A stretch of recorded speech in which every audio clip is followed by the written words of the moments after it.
Enzo Recto, kalaban ang katiwalian at kasinungalingan, kakampi sa katotohanan at kabutihan.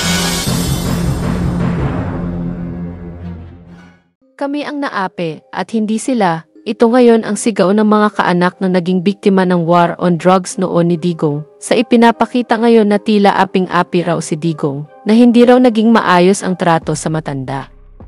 Anyway, mabuti nga binigyan pa ng due process itong si Digong at dinaan sa tamang proseso ng paghuli. Pero yung mga naging biktima ng kanyang war on drugs, di ba wala? Kaya ito ngayon ang hinanakit ng mga kaanak na tila nagrereklamo pa ang mga Duterte at hindi raw makatarungan ang paghuli kay Duterte. Anyway, panoorin po natin ang kanilang mga sinabi. Hindi po ako kontento na si Duterte lang po yung mananagot. Dapat po lahat po ng mga kasangkot po ni Duterte, kagaya ni Bato, ni Bongo at mga kapulisan po sa community. Dapat po sila kasama ni Duterte, hindi po yung si Duterte lang po ang mananagot. Buti po si Duterte, may due process. Yung mga anak ko na pinaslang, yung anak ko, wala pong due process. Siya po hihiga po sa magandang higaan. Ang anak ko po nabubulok na po sa sementeryo. 8 taon na po. Magsasyam na taon na po.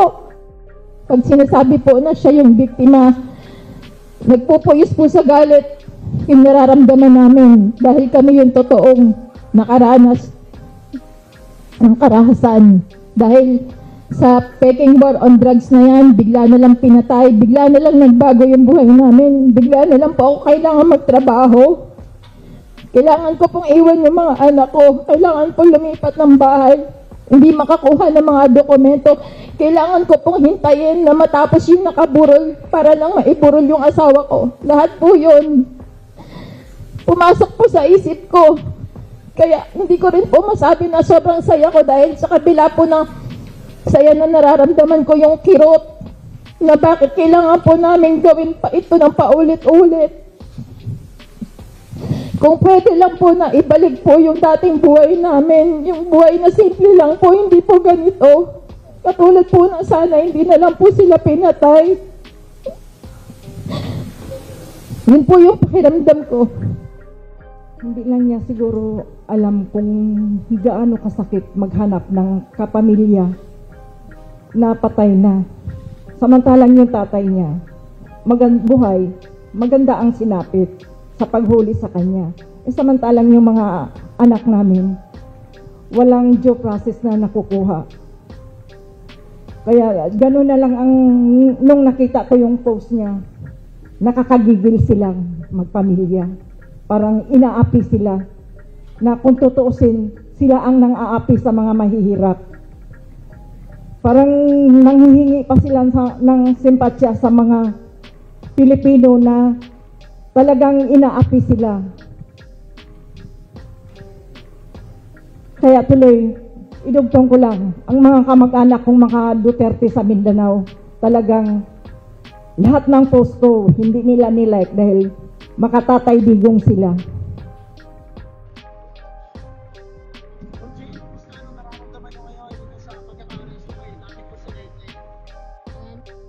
Masaya ako na nalulungkot, na naiiyak, halo-halo yung emosyon. Kasi hindi ko inaasahan yung na mangyayari yung ganitong sandali na maaresto si Duterte.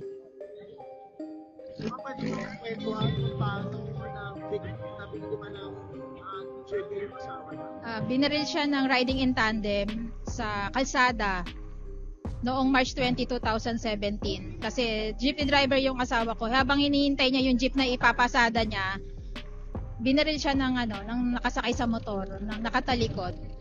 Pero kinabukasan ko na nalaman na napatay siya kasi hindi ko nalaman yung mga pangyayari nung araw na yun eh. Pero ano yung sinasabi nila na yung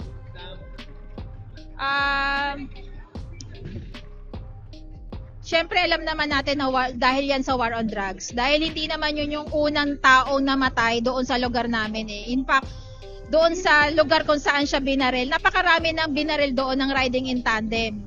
At pagkaraan lang nga din ng isang linggo, meron na naman ulit sumunod. Kumbaga parang normal na nung mga panahon na yon 2016, 2017 na merong namamatay sa kalsada at binabaril na lang ng riding in tandem. ano man yan, involved man sa drugs o hindi. Pero syempre sa akin, hindi ko inaasahan na magiging biktima yung asawa ko kasi lagi kaming nanonood ng TV, nakikita namin yung mga palabas, nagbibigay kami ng komento sa isa't isa na ay kawawa naman yung mga namamatay, walang katarungan, bakit binabaril na lang ng ganon-ganon. Kaya hindi ko inaasahan na magiging biktima rin yung asawa ko.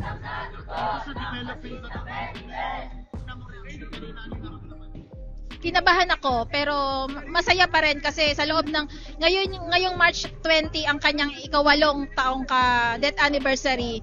Hindi ko man masasabi na ito yung magandang regalo na mangyayari o nagaganap ngayong buwan na to, pero syempre natutuwa yung lahat ng mga pamilya ng biktima dahil sa wakas sa loob ng maraming taon na aresto siya at yun naman talaga yung inaasahan namin, inaasam ng bawat pamilya na naging biktima ng EJK.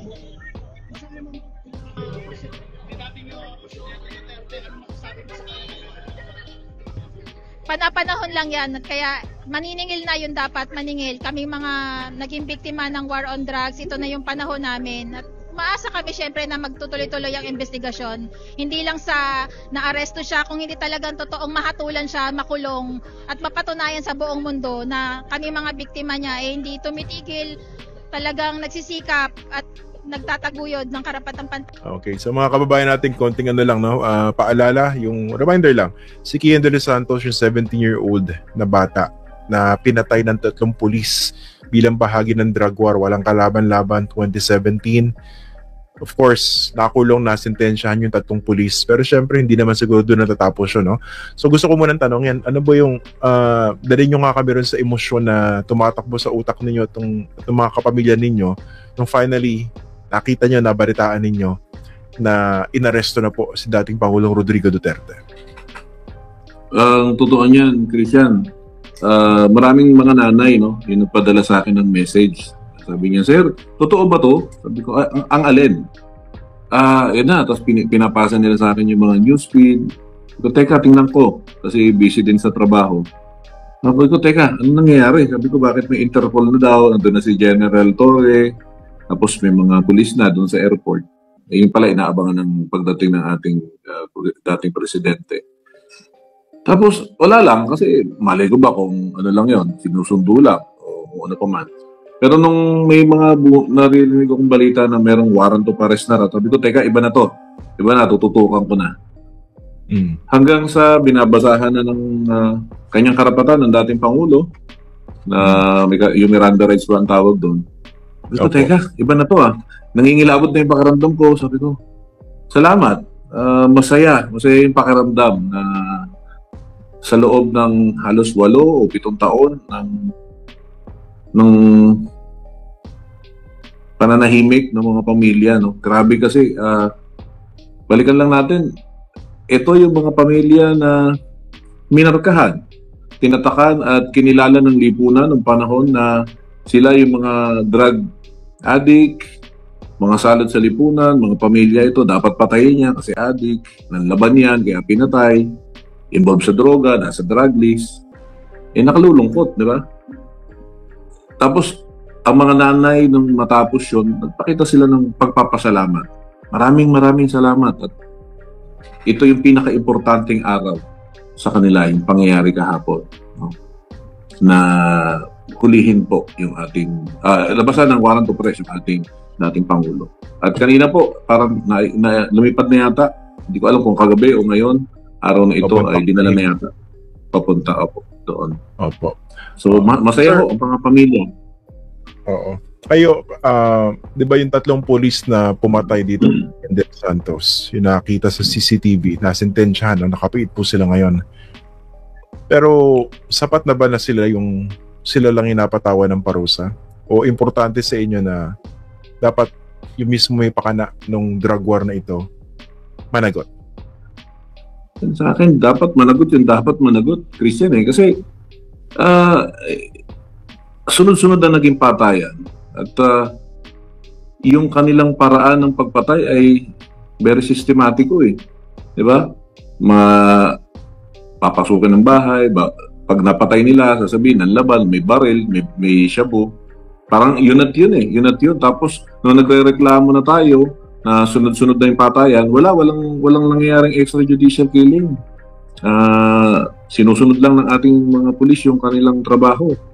Pero nung napatay si Kian, medyo nakita natin, no, na meron talagang paglabag. Nagkataon lang talaga na yung mga pagpatay nila ay napakahirap kunan ng ebidensya. Swerte lang yung kay Kian dahil meron tayong CCTV, may mga tao na naglakas loob na tumistigo para patunayan, no, na walang kasalanan yung bata. Did you imagine that this day would come? Darating itong araw na ito na yung mismong promotor may pakana nitong drug war maihaharap sa ICC? Well, dati napanghinaan din ng loob eh. Diba, Christian? Kasi makapangyarihan. Tapos, paano mo ilalagay sa isipan mo na pwede bang mangyari? Pwede bang masampahan ng kaso man lang? Litisin ang isang taong na napakamakapangyarihan ng mga panahong yun. Pero yung pangyayari kahapon, naging malinaw at yun nga yung aking pananatili na sa paniniwala ko na laging may katarungan laging may liwanag eh. So yun, talagang grabe ang emosyon kahapon na halos maraming nanay, ako mismo napaiyak din. Sabi ko maraming salamat. Bunyog, halikan na kasama ka. Bunyog, kapag buklod ay may pag-asa. Luzon, Visayas, Mindanao, isa ang pananaw. Sa bagong Pilipinas ang bunyog isisigaw. Bunyog.